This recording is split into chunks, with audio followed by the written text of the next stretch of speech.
Un mensaje a la luz de la palabra, con el pastor Bernardo Ríos. A continuación.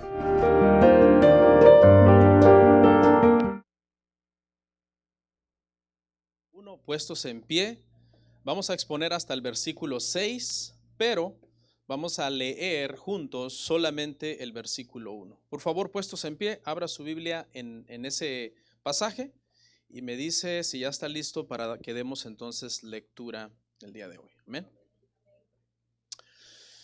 Dice la palabra del Señor así: salió Jesús de allí y vino a su tierra, y le seguían sus discípulos. Oramos. Muchísimas gracias, Padre, por este día. Usa este tiempo para edificarnos con tu palabra. Bendice a mis hermanos en este lugar, que este mensaje, Señor, sea como un agua refrescante a nuestras almas sedientas. Espíritu Santo, guíanos a toda verdad, a toda justicia. Ayúdanos a afirmar nuestra fe en ti. Ayúdanos a dar frutos, Señor, visibles de que somos tus hijos, que vivimos para hacer tu voluntad. Te pido por toda la congregación en este momento, en el nombre de Cristo Jesús. Amén. Amén. ¿Pueden sentarse, hermanos?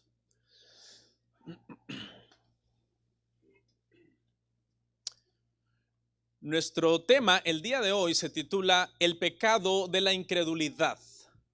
¿Cuántos están listos para estudiar las Escrituras? La incredulidad en Cristo es un grave problema. Tiene graves consecuencias en esta vida y en la próxima. Consecuencias de la incredulidad en esta vida es caer en escepticismo, en agnosticismo, lo cual puede llevar a la gente a vivir sin fe. Vivir sin fe es vivir sin esperanza en este mundo, y eso es terrible. Pero también la incredulidad en Cristo tiene consecuencias para la vida venidera. Y es que el Evangelio es claro que toda aquella persona que se le presente el Evangelio y lo rechace, estas personas no tendrán vida eterna. Así que la incredulidad ha acompañado, hermanos, a los seres humanos desde el principio.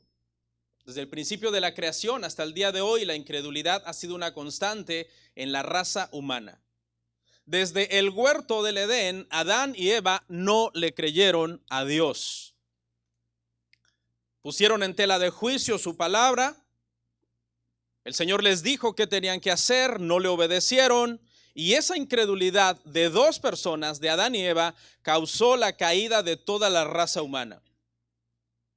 Si adelantamos un poquito las páginas en el libro del Génesis y llegamos a los tiempos de Noé, nos daremos cuenta que cuando Noé predicó el mensaje de arrepentimiento, la reacción del mundo entero fue no creerle. Y esa incredulidad causó que muchas personas se ahogaran en el diluvio. Solamente Noé y su familia pudieron ser salvos.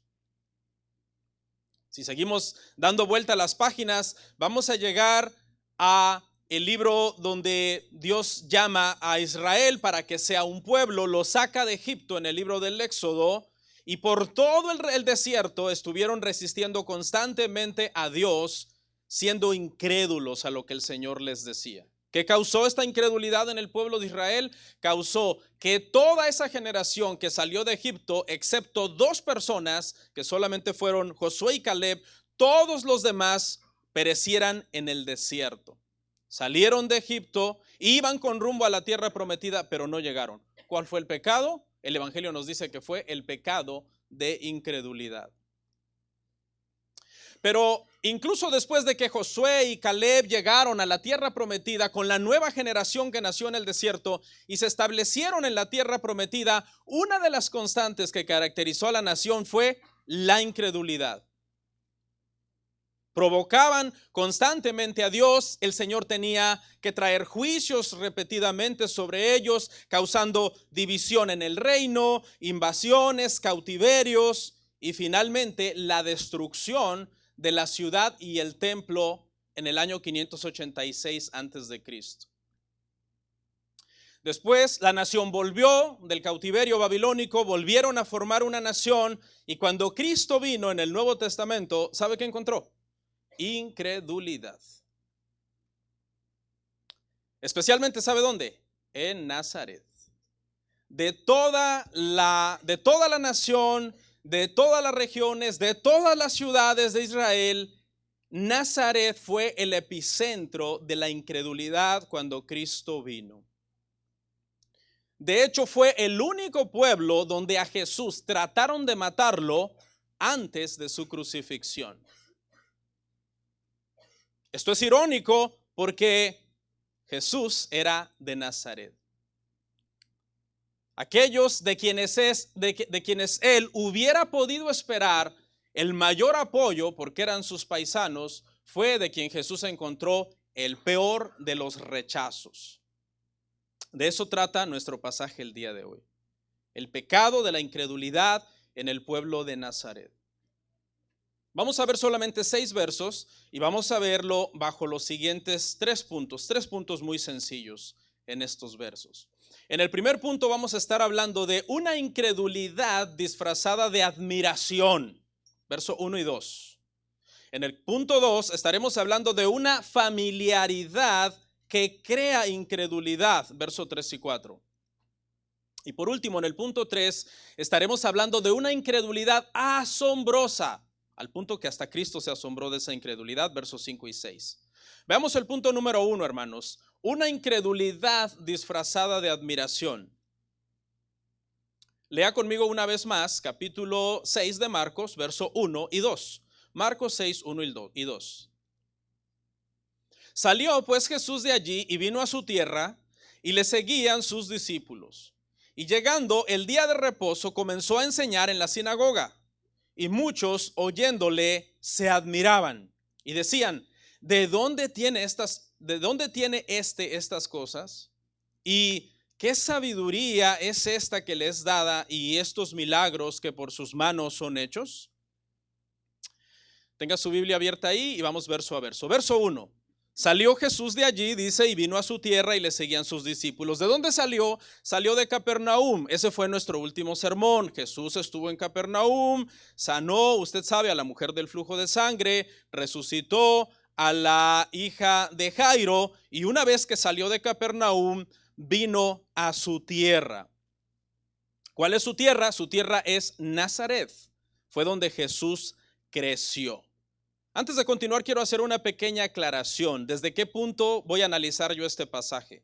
Porque hay un desacuerdo entre los estudiosos si esta fue la primera vez que Jesús estuvo en Nazaret o la segunda vez.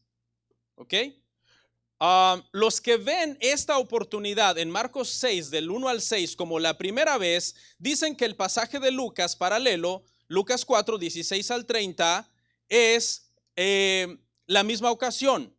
Dicen Marcos 6 del 1 al 6 y Lucas 4 del 16 al 30 es la misma ocasión. Pero los que dicen, hermanos, que esta es la segunda vez que Jesús vino a Nazaret, ven Lucas capítulo 4 verso 16 al 30 como la primera vez que Jesús estuvo en Nazaret, y Marcos 6, 1 al 6 que vamos a ver hoy como la segunda vez. Yo lo voy a analizar como que es la primera vez, ¿ok? Como que es la primera vez, porque así es como yo lo entendí al desarrollar este sermón esta semana, y que el pasaje de Lucas capítulo 4 verso 16 al 30 es la misma y es simple y sencillamente el pasaje paralelo. ¿Okay? Le digo esto para que usted entienda entonces el contexto del sermón. Bueno, vino entonces Jesús, hermanos, ¿a dónde? A Nazaret, un pueblo bastante insignificante en los tiempos de Jesús. Sin embargo, fue el pueblo donde Jesús pasó por lo menos 3 décadas de su vida. Recordemos que Jesús nació en Belén. Belén está en la región de Judea. Luego, después de nacido, huyó a Egipto porque Herodes estaba procurando matarle. Después de volver a Egipto y volver a Israel, sus padres decidieron vivir en Nazaret, donde Jesús creció, y al comenzar su ministerio, Jesús se mudó a vivir a Capernaum junto al mar, donde se cree que vivía en la casa de Pedro. Así que por eso Jesús es muy polifacético en este asunto, porque Jesús es judío por haber nacido en la región de Judea en Belén, pero al mismo tiempo en el Evangelio encontramos que se le llama el Nazareno porque creció en Nazaret, pero al mismo tiempo encontramos en el Evangelio que se le llama el Galileo porque los pueblos de Capernaum y de Nazaret estaban en la región de Galilea. Todo esto habría que verlo en un mapa y poder entender todo eso, ¿no? Pero a Jesús por eso lo vemos como el judío, el nazareno, el galileo, que son todos nombres que lo describen perfectamente bien. Y le seguían sus discípulos. Cristo viene, hermanos, a Nazaret, su tierra, y viene en calidad de maestro. Los maestros en el siglo I, los rabinos, acostumbraban a hacer este tipo de viajes a otros pueblos y se les caracterizaba que sus discípulos estaban con ellos y les estaban siguiendo. Viene Jesús entonces a su pueblo en calidad de maestro. Verso 2, lea conmigo. Verso 2, y llegando el día de reposo, comenzó a enseñar en la sinagoga. Y muchos oyéndole se admiraban y decían, ¿de dónde tiene estas cosas? ¿Y qué sabiduría es esta que les dada y estos milagros que por sus manos son hechos? ¿Ok? Recordemos, hermano, que el Señor Jesús tenía por costumbre estar siempre en la reunión de la iglesia. Dice, cuando llegó el día de reposo, es decir, el día del culto. Okay. Jesús inmediatamente llega a su pueblo, a Nazaret, y cuando llega el día de la reunión, el día de adoración, ¿qué cree que hizo Jesús? Se fue a la iglesia, se fue al culto. Lucas capítulo 4, versículo 16 dice que esto era su costumbre. Jesús, el Dios del universo, entendía muy bien que de los 7 días de la semana es importantísimo que los seres humanos apartemos uno de esos 7 días para dedicarle culto a Dios. Jesús nos da ejemplo en este aspecto a muchos cristianos que a veces son bastante inconstantes a la hora de congregarse.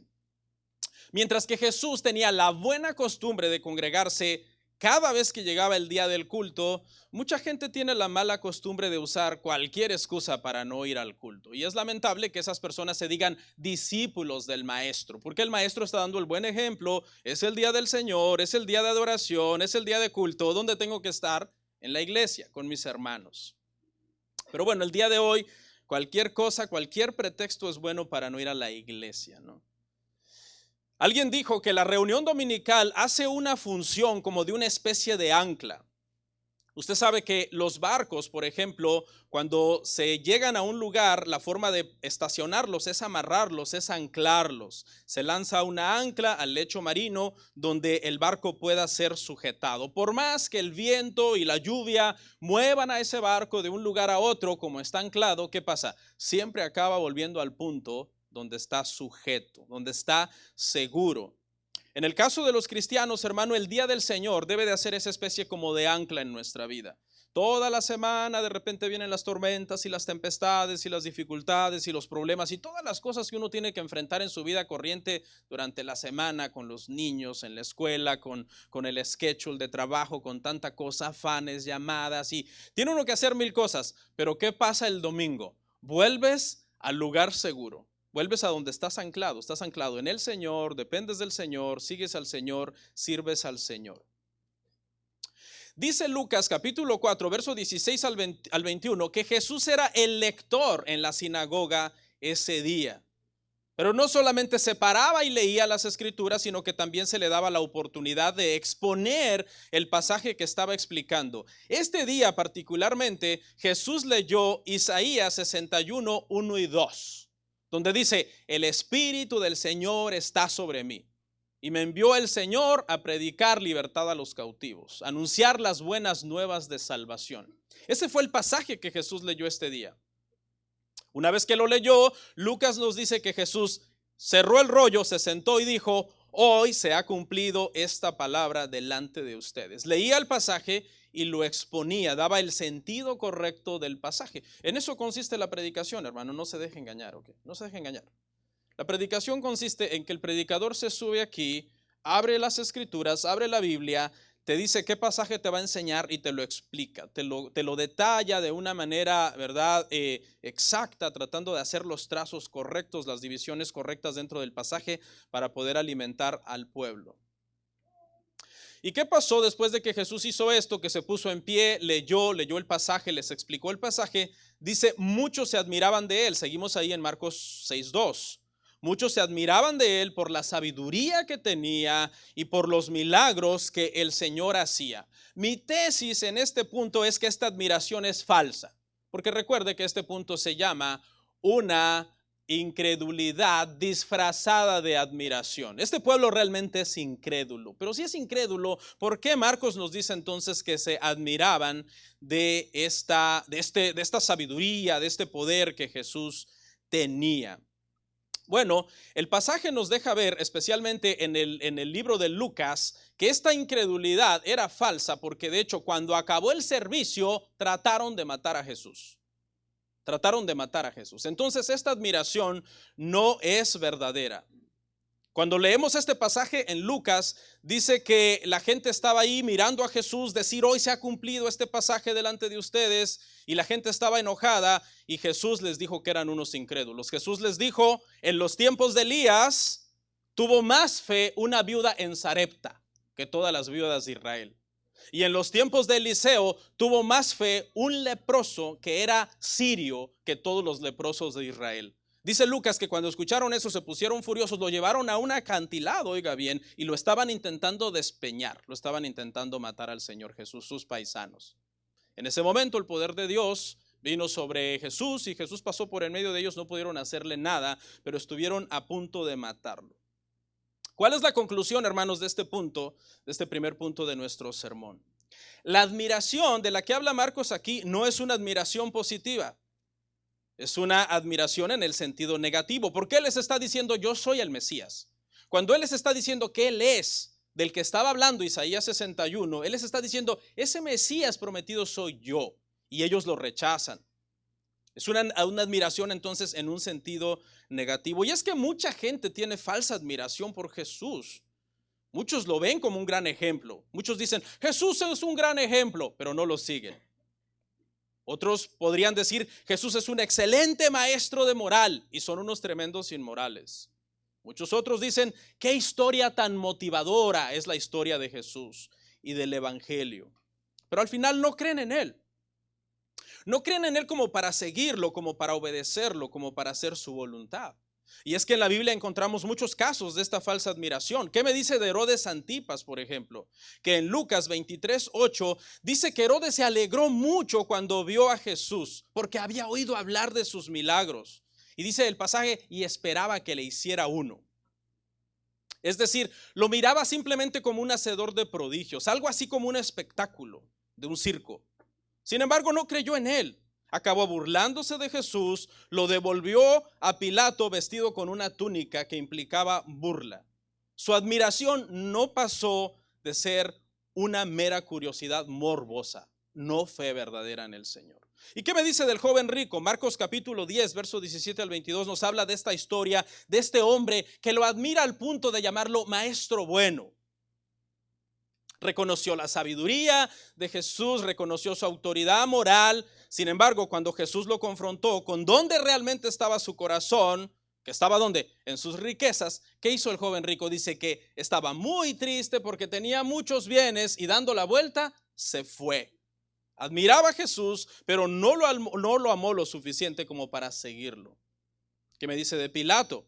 Este hombre tibio, sin carácter, este gobernador romano que reconocía que Jesús era inocente, dice que trataba de que Jesús no acabara siendo condenado, pero era un hombre débil. Era un hombre que se admiraba cuando habló con Jesús. Pero ¿qué acabó sucediendo al final? Lo acabó entregando para que fuera crucificado. Se admiró de Jesús, pero nunca creyó en él como rey. Herodes, Pilato, el joven rico y toda esta gente en Nazaret son ejemplos claros de personas que pueden ver en Jesús algo admirable. Pueden ver en Jesús algo distinto de algún otro líder religioso de la antigüedad. Incluso podrían decir, Jesús es único en su especie.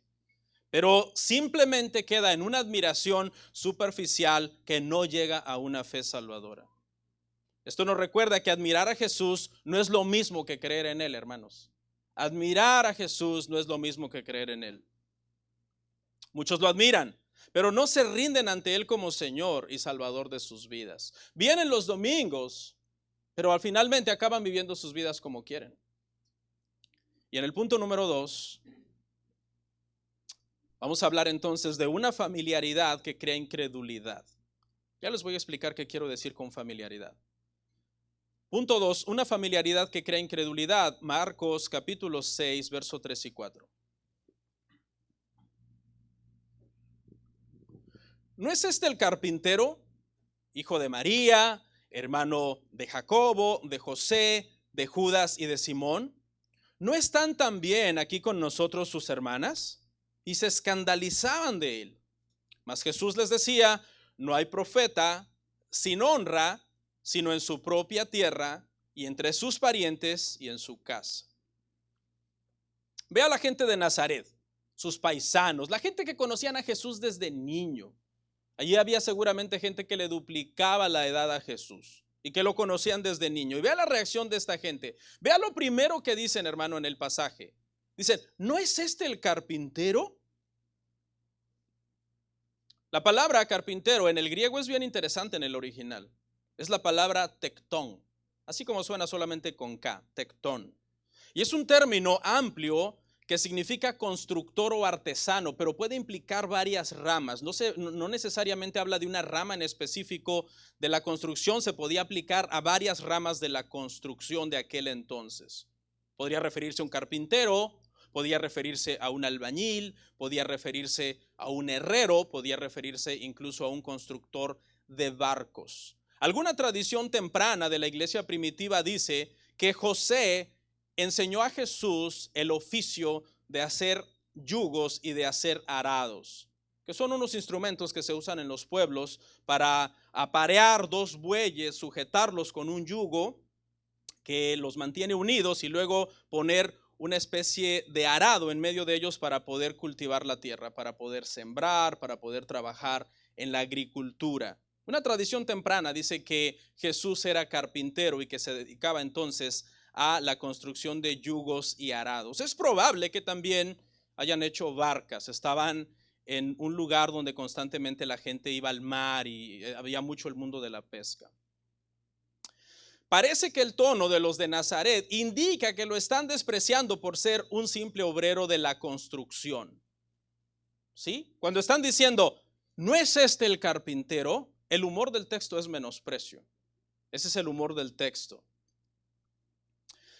Podemos ver aquí varias lecciones, hermano. Vemos que Jesús asumió la vida corriente como todo hombre.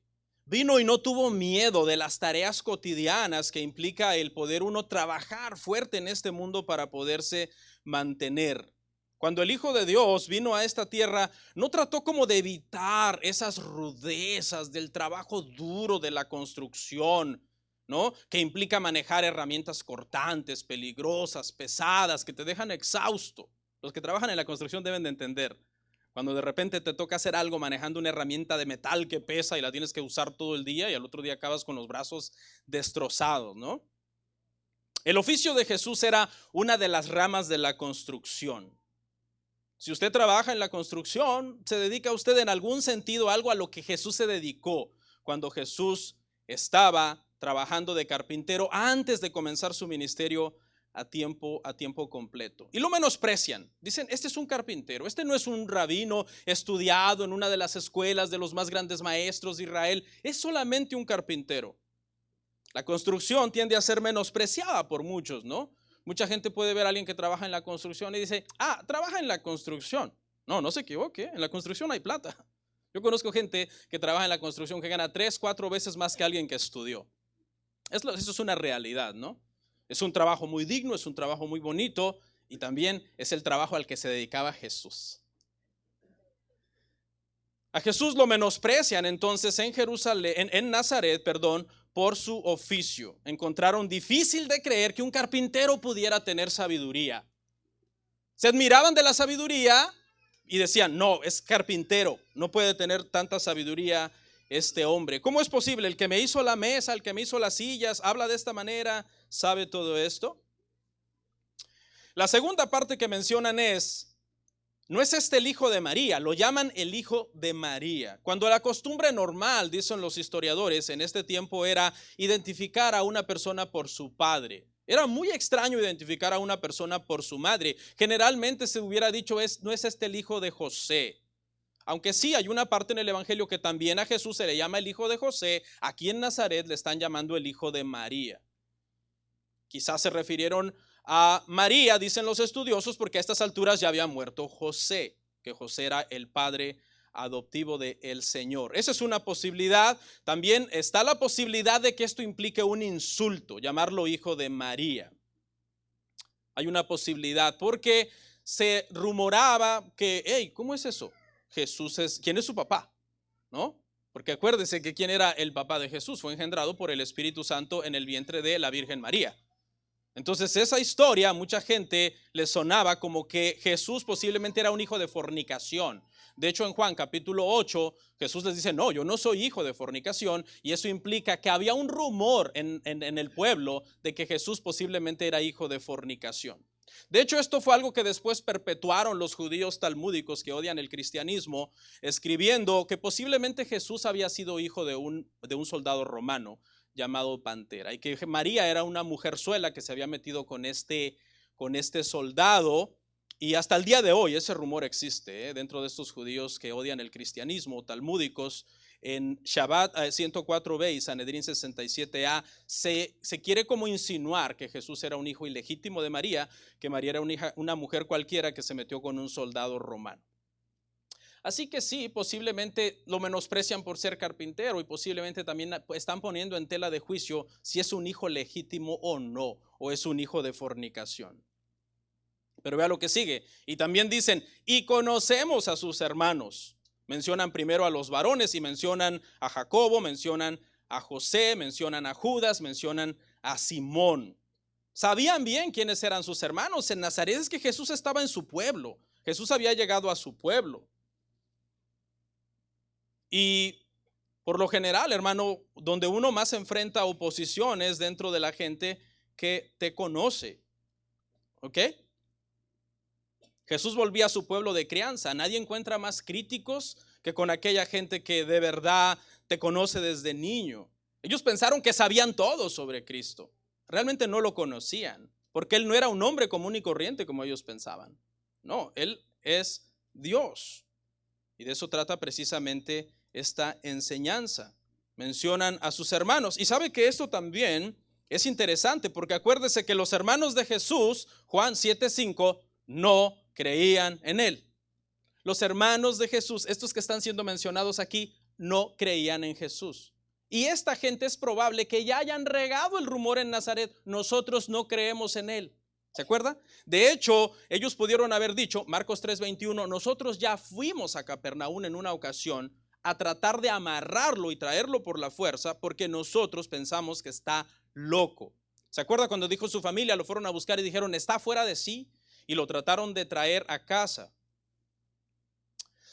Y luego menciona incluso a sus hermanas y dice, y también están sus hermanas entre nosotros. Jesús tenía hermanos, Jesús tenía hermanas. Este es un hecho muy interesante que Marcos no dice y sus hermanos y ya, sino que hace una diferencia entre los varones y las mujeres. Y esto es interesante, ¿sabe por qué? Porque hay un dogma romanista que enseña la perpetua virginidad de María. Es decir, María nunca tuvo más hijos. Jesús fue el único hijo. Y estos pasajes ellos obviamente hacen ahí toda una especie de malabares para explicarte los que no. La palabra hermanos ahí se puede referir también a parientes, a primos, no necesariamente hijos de la misma madre, etcétera. Entonces, ¿por qué Marcos está haciendo una diferencia entre varones y mujeres? ¿Por qué no dijo simplemente sus parientes, sus hermanos en general, sin hacer esta distinción de sexo, que gramáticamente es lo correcto, de hecho? Y se escandalizaban de él.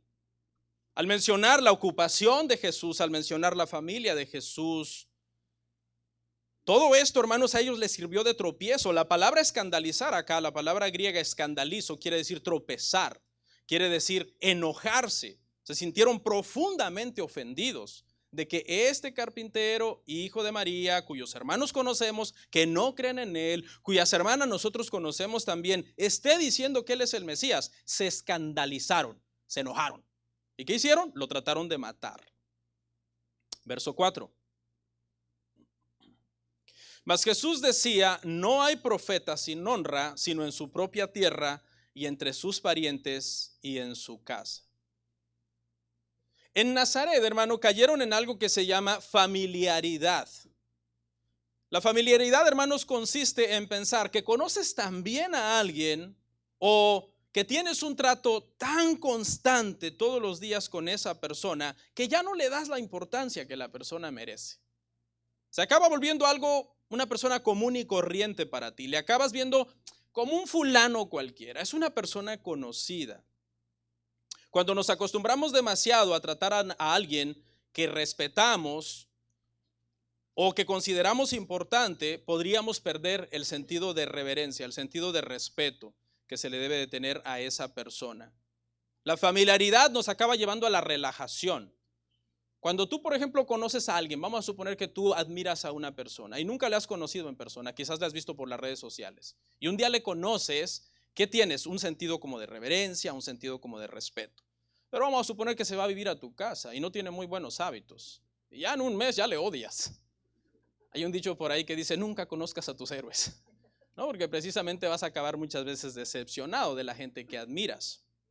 Obviamente esto no aplica a Jesús, porque Jesús jamás puede decepcionar, ¿no? Jamás puede decepcionar. Pero esta gente se acercaron a Jesús con tanta familiaridad. Este es un carpintero, su madre es María, sus hermanos son fulanos, aquí están sus hermanas, y lo despreciaron. La familiaridad acaba llevando a la falta de respeto. Y por eso es que Jesús dice, no hay profeta sin honra, sino en su tierra, entre sus parientes y en su casa. Este es un proverbio, era un proverbio ya conocido para estos tiempos. La gente de Nazaret es tan consciente de la humanidad de Jesús que no puede ver su deidad. Porque la humanidad de Jesús, el niño que venía a la sinagoga, que su madre es doña María, su hermano es fulano, que se dedica a tal cosa, que fue el que me hizo un arado, su familiaridad con él les hizo verlo tan humano que pasaron por alto lo divino que el Señor es. Y Jesús dice, utilizando una progresión de círculos concéntricos de mayor a menor, dice Jesús, nadie es profeta sin honra, sino en su tierra, un círculo grande, es decir, todo Nazaret, entre sus parientes, un círculo más pequeño, es decir, toda mi familia, primos, tíos, etcétera, y en su casa, el círculo más pequeño, porque él sabía que dentro de su casa no creían en él. La casa donde él había vivido desde niño, donde había crecido con todos sus hermanos, no creían en él. Muchas personas fuera de Nazaret lo consideraban un profeta. En su propia tierra fue rechazado con hostilidad. Estas personas estaban indignados y decían, ¿quién te crees que eres? Si nosotros te conocemos muy bien, conocemos todos los detalles de ti. Cuando Jesús les dice, yo soy el Mesías de Israel, entonces ellos tratan de matarlo. Incluso da a entender Jesús que la gente de su casa estaba de acuerdo en esta situación. Conclusión de este punto 2, hermanos, de esta familiaridad que crea incredulidad. La familiaridad que esta gente, hermanos, tenía en Cristo estaba errada. Jesús no era un simple constructor. Jesús era el arquitecto del mundo. Jesús no era simplemente el hijo de doña María, aquella señora que vive allá. No, Jesús es el hijo del Dios Altísimo. Pero pasaron por alto todas estas cosas porque lo menospreciaron. Tengamos cuidado de caer en familiaridad con Jesús, Nos puede pasar a nosotros lo que le pasó a la gente de Nazaret. Podemos perder el sentido de asombro ante el Señor en algún momento de nuestra vida. No, sigamos sintiendo esa misma sensación de reverencia, como la primera vez, como cuando tú te convertiste, como cuando tú fuiste regenerado, el Señor entró en ti, el Espíritu Santo habita en ti, y tú para todo era, hey, hay que orar, hay que leer la Biblia, hay que ir a la iglesia, hay que acercarse a Jesús, hay que pedirle a Dios en oración. Tenías todo ese sentido de ¿qué? De reverencia, de respeto ante el Señor. Es peligroso que uno se acomode y uno comience a ver a Jesús tan familiar que comiences a perder el asombro por Él o la admiración a Él. Podemos venir a Jesús con confianza, pero no con familiaridad. ¿Sí? La confianza es buena, podemos entrar confiadamente hasta el trono de la gracia para hallar socorro. en medio de las situaciones difíciles que pasamos. Pero no se olvide que está usted entrando ante el Dios del universo. Así que podemos entrar con confianza, pero no con confiancitas, como diría un mexicano. Porque eso ya es como, oh Jesús, ¿cómo estás, mi cuate? Diríamos en un buen mexicanismo, por ejemplo. Hay mucha gente que le quiere hablar así al Señor. A mí personalmente no me gustan dos cosas, y esto es un paréntesis. No me gusta la gente que le se acerca con tanta familiaridad a Cristo como que, ya vos sabes, Jesús, mi necesidad, ayúdame y no sé qué. Eso no me gusta como lo otro. Un respeto tan extremo como que no hay ni siquiera confianza. Ya usted sabe, Señor. Le hablan de usted al Señor. Bueno, a mí no me gusta, pero bueno, está bien, ¿no? Entonces, hermanos, la lección para nosotros es, tengamos cuidado con no caer en esta familiaridad. Y otro paréntesis también, y esto va más para la gente que a veces ve las prédicas en internet, es no caiga en familiaridad con su pastor. Porque hay mucha gente que a veces puede seguir y admirar pastores de las redes sociales y dice, ay, este pastor sí sabe, mi pastor no sabe nada. Cuando realmente sabes quién es el pastor más importante para ti, tu pastor de tu iglesia local. Aunque sea un pastor muy humilde, muy sencillo, que quizás no tiene muchos estudios, que quizás no es, qué sé yo, un dotado a la hora de hablar, pero es un hombre de Dios que ora, lee la Biblia, ahí está pastoreando con todas sus luchas. Ese es el pastor más importante para toda persona. Toda persona que está en una iglesia local, ese pastor es al que debe amar, respetar y ayudar antes de andarle dando todo su respeto y toda su honra a todos esos pastores. Hay muchos pastores famosos en las redes sociales, ¿sí o no? Entonces, este paréntesis lo meto porque creo que es oportuno, que muchas veces, entonces, el pastor es el pastor. ¿Qué puede saber el pastor? ¿O qué puede hacer por mí el pastor? Y al entrar con esa familiaridad y perder entonces ese sentido de respeto y dárselo a otros pastores de otras iglesias, no es bueno, no es saludable. ¿Ok? Y número 3, una incredulidad asombrosa. Y con eso vamos a ir cerrando. Versos 5 y 6. Una incredulidad asombrosa. Y no pudo hacer allí ningún milagro, salvo que sanó a unos pocos enfermos, poniendo sobre ellos las manos. Y estaba asombrado de la incredulidad de ellos y recorría las aldeas de alrededor enseñando. Verso 5. Dice que no pudo hacer allí ningún milagro, salvo que sanó a unos pocos enfermos, poniendo sobre ellos las manos. Nosotros sabemos que el ministerio de Jesús estuvo repleto de milagros. Le voy a mencionar 3 milagros previos que Jesús ha hecho justo antes de llegar a Nazaret. Calmó la tormenta en el mar, Marcos 4:35 al 41. Echó fuera la legión de demonios del Gadareno, Marcos capítulo 5, versículo 1 al 20. Sanó a la mujer de flujo de sangre y resucitó a la hija de Jairo en Marcos capítulo 5, versículo 25 hasta el 43. ¿Qué pasó en Nazaret? Jesús viene de hacer grandes milagros. Resucitar muertos, reprender al mar, calmar al viento, echar fuera demonios. Llega a Nazaret y Marcos nos dice en el verso 5, y no pudo hacer allí ningún milagro. ¿Qué pasó?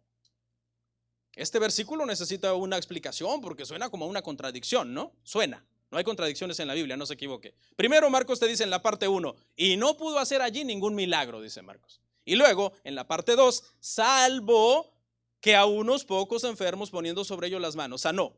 Salvo que sanó.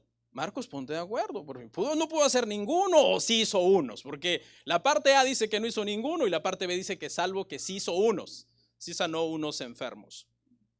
Y aquí es importante porque estos pasajes tienen pasajes paralelos en otros evangelios, donde podemos ir a consultar cómo nos contó la historia otro de los evangelistas. Mateo nos lo dice muy bien. Mateo nos dice en Mateo capítulo 13, versículo 58, nos dice, y no hizo allí muchos milagros. Ya ve, ya cambia. Dice, a causa de la incredulidad de ellos. Pero aquí surge otro problema, pastor, ¿se están contradiciendo entonces o qué pasó? No, Mateo nos está explicando mejor y más claro lo que Marcos quiso decir, ¿ok? Lo que Marcos quiso decir. A ver, pensemos, ¿Jesús tenía poder para hacer milagros en Nazaret, sí o no? Sí, eso ya lo sabemos. Jesús viene haciendo milagros en todo el evangelio de Marcos. Hemos visto milagros extraordinarios, paralíticos que andan, muertos que resucitan, etc. Jesús tenía el poder. Pensemos, como no tuvieron fe en él, Jesús no pudo hacer milagros, como que la fe de la gente activaba el poder en Cristo y entonces Cristo no pudo porque dijo, yo quisiera, pero no creen en mí, entonces no puedo. Error, tampoco esa es la respuesta correcta. Porque Jesús no necesitaba que la fe de alguien activara el poder en él, como lo sabemos, porque resucitaba muertos. ¿Qué fe tenía Lázaro para que el Señor lo resucitara? Ninguna. El Señor no le dijo, Lázaro, ¿crees que te puedo resucitar? Sí, creo, entonces te resucito. No. Estamos hablando del Dios del universo, que no necesita que la fe de unos simples mortales activen su poder. ¿Cuál es la explicación entonces de todo esto? Aquí la explicación está, hermano, en que no debemos entender el no pudo como si Jesús tuviera falta de poder. Eso es vital, número uno. Número uno, no entender la parte que dice no tuvo como si Jesús tuviera falta de poder. El asunto no era que Jesús le faltara poder sobrenatural para realizar milagros o que necesitara la fe de ellos para que su poder se pudiera activar. Hay dos opciones aquí para poder entender esto. O bien en Jesús, en respuesta de la incredulidad de esta gente, decidió él no hacer milagros en Nazaret, con la excepción de unas pocas curaciones que se llevaron a cabo. O bien no hizo más milagros simplemente porque la gente, por su incredulidad, no vino a buscar la sanidad que necesitaban. ¿Ok? Fue la incredulidad que les impidió venir donde él estaba. Y entonces, como no vinieron, ¿qué pasó? El Señor no los sanó.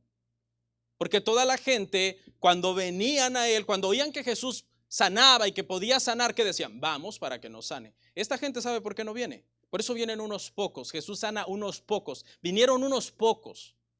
Porque la mayor parte del pueblo decidió, ¿sabe qué? No creo que me pueda sanar. ¿Para qué voy? Esa es la explicación verdadera del versículo. Y por eso es que Jesús sana a unos pocos que son los que vinieron a esta reunión. Versículo 6. Y estaba asombrado, acuérdense que este punto se llama una incredulidad asombrosa, y estaba asombrado de la incredulidad de ellos, y recorría las aldeas de alrededor enseñando. Aunque la gente, hermano, en los evangelios siempre está asombrada por el poder que Jesús tenía, irónicamente aquí se han volteado los papeles, Ahora Jesús está asombrado por la falta de fe que la gente tenía en él. La palabra asombrar es interesante porque habla de estremecerse. O sea, el Señor le causó una sorpresa en un sentido obviamente antropomórfico, porque Dios no tiene pasiones, ¿no? Y eso, pues estudie teología si lo quiere saber, pero humanamente hablando, dijo, wow, esta gente sí son duros de corazón, Esta gente de verdad son duros de corazón. Y eso es lo que implica la palabra asombrar, estremecerse. ¿Y qué hizo el Señor? Bueno, se fue de ese lugar y recorría, dice la última parte del verso 6, las aldeas de alrededor enseñando. Bueno, el Señor se fue de allí. Esta gente tuvo a Cristo con ellos. El Señor pudo haber hecho muchos milagros en Nazaret. No vinieron porque no creían que los podía sanar. No creyeron en él y entonces Jesús se alejó de ellos. Que es más o menos de lo que habla Romanos, ¿no? Aquellos que niegan a Dios, Dios los entrega a sus pasiones, es decir, los deja. Les dice, ok, aquí está lo que yo ofrezco, ¿no lo quieren? Bye. Es un peligro, amigo. Si tú eres incrédulo y el evangelio te es presentado y tú lo rechazas, es un peligro porque estás poniendo en peligro lo más precioso que tú tienes, tu alma. Y la incredulidad es un pecado que tiene consecuencias en esta vida. El incrédulo vive así, vive una vida sin rumbo, sin esperanza, sin en quién creer, sin en quién confiar, cómo dirigir su vida. Una vida miserable, ¿no? Aunque sean ricos, millonarios y guapos y atletas, por dentro son miserables. Pero aparte, qué bueno que ahí se acabara todo. Cuando te mueras vas a ser condenado también. La incredulidad es un pecado grave que acaba condenando a las personas a la perdición. Conclusión del punto 3 de esta incredulidad asombrosa. Por lo menos hay dos pasajes en el Nuevo Testamento donde Jesús le asombró la fe de ciertas personas. Irónicamente, siempre fueron gentiles. ¿Ok? Uno fue el centurión. Jesús se asombró de la fe del centurión, un soldado romano. Otra fe que asombró a Jesús fue la fe de la mujer sirofenicia, o también llamada la mujer cananea. que se humilló hasta el suelo ante el Señor. Y dice que Jesús se asombró de la fe de estas personas. Pero ¿sabe qué? Ahora se asombra de la incredulidad de sus mismos paisanos. Encontró más fe fuera de Israel. Esta gente tenía un corazón, hermano, duro hacia el Señor. Lo rechazaron hasta el final. Sus paisanos, de quien posiblemente alguien humanamente hablando pensaría voy a encontrar el mayor apoyo, encontró el mayor desprecio. No fue recibido en la ciudad, ni por sus parientes más lejanos, ni por sus parientes más cercanos en su misma casa. Le cuento algo. Cuando uno conoce a Cristo por primera vez, que uno viene a la salvación, uno cree que se va a comer el mundo. ¿Y sabe a quién son los primeros que uno cree que va a ganar para el Señor? A mi familia. Mi padre, mi madre, mis hermanos, todo, ya veo esa gran conversión de almas. No, te vas a dar con una piedra en los dientes. Son los primeritos que te van a cuestionar. ¿Tú me vienes a predicar a mí? Porque la familiaridad no les va a dejar ver lo que el Señor ha hecho en ti. Es más fácil que le hables a otra persona por ahí que cree en Cristo. Pero tu padre, tu madre, no es una ley, estoy hablando en un sentido de generalidad. Por lo general, la familia son los primeros que te van a rechazar cuando tú eres cristiano. Pero tenga paz, los que son del Señor van a venir. ¿Sí? No estoy diciendo que nunca se convierte la familia, pero al principio lo que uno recibe por lo general es rechazo. Y con esto termino, esta es mi conclusión. En una noche fresca y otoñal de septiembre de 1931, en Oxford, Inglaterra, C.S. Lewis, que es el autor de las Crónicas de Narnia, salió a dar un paseo junto a J.R.R. Tolkien, su amigo, que era autor o es autor del Señor de los Anillos y El Hobbit. Para ese entonces, C.S. Lewis era un escéptico, no creía en Dios, no creía en Cristo. Todavía no había escrito las Crónicas de Narnia para este día que yo le estoy comentando, pero su amigo Tolkien, él era un cristiano. Y esa noche Tolkien le habló a C.S. Lewis de Cristo. C.S. Lewis, hermano, acabó creyendo en Cristo y se volvió una de las mentes más brillantes en defensa del cristianismo. La incredulidad de C.S. Lewis fue vencida por un sencillo argumento de Tolkien. A C.S. Lewis le gustaba la mitología y las leyendas, le encantaban las historias de redención y sacrificio donde habían ciertos héroes que acababan sacrificándose por los demás. Eso a él le apasionaba, esas leyendas y esa mitología le gustaba mucho a C.S. Lewis. Su amigo Tolkien le explicó que todas esas historias hablan de la intuición humana sobre la necesidad que tiene el mundo de ser redimido. Y le dijo Tolkien, le explicó que Jesús era la culminación de todas esas intuiciones humanas de redención. Entonces C.S. Lewis llegó a entender que esos relatos antiguos eran como especie de anticipaciones o sombras o pistas que apuntaban a la historia de Cristo. Él le llamó algo así como ecos de la verdad, decía C.S. Lewis. Todo eso, decía él, entonces han sido ecos de la verdad. Toda esa gente que ha escrito todas esas historias y leyendas y mitos de héroes que acaban redimiendo a otro es por una necesidad intrínseca, intuitiva del ser humano, como de encontrar a alguien que le redima, a alguien que le salve. C.S. Lewis creyó en Dios. 19 años después, más o menos en 1950, escribió las Crónicas de Narnia, que fue lo que le comenté al principio. Una historia donde claramente el personaje central, que es el león Aslan, representa a Cristo. ¿Y cuál creen que es considerada la escena más dramática de toda esa historia por todas las gentes que han leído esta historia? Bueno, la escena que está en la mente de la mayor parte de gente que ha leído estas historias es la escena donde Aslan se sacrifica en la mesa para salvar a uno de sus amigos, en una mesa de piedra. Es decir, la historia de redención. C.S. Lewis entendió que debemos de creer en Cristo y que creer en Cristo es creer que murió por nosotros y que por tanto debemos de vivir para Él. Vemos entonces cómo 19 años después ilustra ese tema de la redención que le apasionaba en mitos y leyendas, pero ahora sí en la historia verdadera. Si tú no crees en Cristo y solamente lo admiras, de vez en cuando te apareces como el cometa Halley en la iglesia para ver qué hay, déjame decirte que si tú no crees, después de que yo te he predicado el evangelio hoy, eso te costará tu alma. Vamos a orar.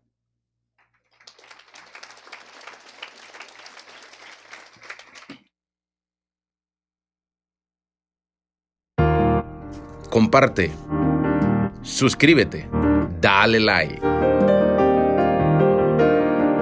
Gracias por tu sintonía. Hasta la próxima. Bendiciones.